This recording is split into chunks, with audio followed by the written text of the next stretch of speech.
नमस्कार, मराठी ठसका रेसिपीमध्ये आपल्या सर्वांचे स्वागत आहे।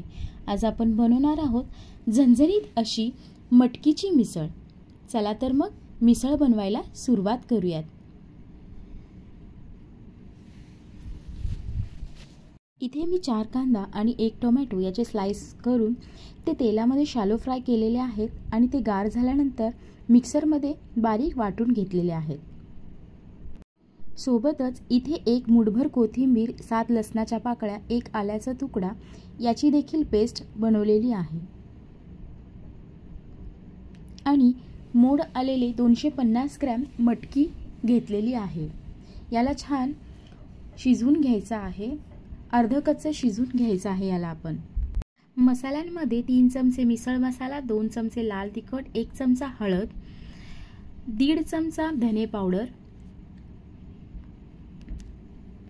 आणि 1 चमचा गरम मसाला घेतला आहे। इथे मी 4 मोठे चमचे तेल घेतलेला आहे, त्याच्यामध्ये 1 चमचा ते अर्धा चमचा जिरं, अर्धा चमचा हिंग हे तेलामध्ये तेल गरम झाल्यानंतर टाकत आहे। त्यामध्येच आलं लसूणची पेस्ट आणि कांदा टोमॅटोची जी पेस्ट आपण बनवलेली होती ती पेस्ट या तेलामध्ये फ्राय करून घ्यायचा आहे।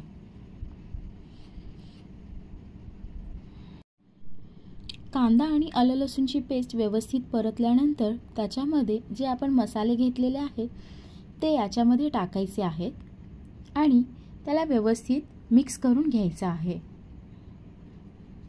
मिक्स केल्यानंतर आता हे आलं लसूणच्या पेस्ट जे मी बनवलेलं होतं मिक्सरच्या भांड्यामध्ये थोडंसं पाणी टाकून हे मी या मसाल्यामध्ये टाकून त्याला व्यवस्थित गरम करून घेतलं आणि त्याच्यामध्येच 1 तांब्याभर गरम पाणी टाकलेलं आहे आणि सोबतच ग्रेव्ही बनवल्यानंतर रस्सा झाल्यावर त्याच्यामध्ये कडधान्य जे आपण उकडवलेले आहे ते याच्यामध्ये टाकायचं आहे।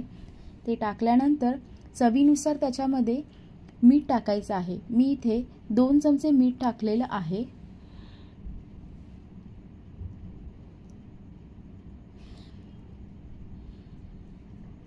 तर तयार आहे गरमागरम अशी मटकी मिसळ।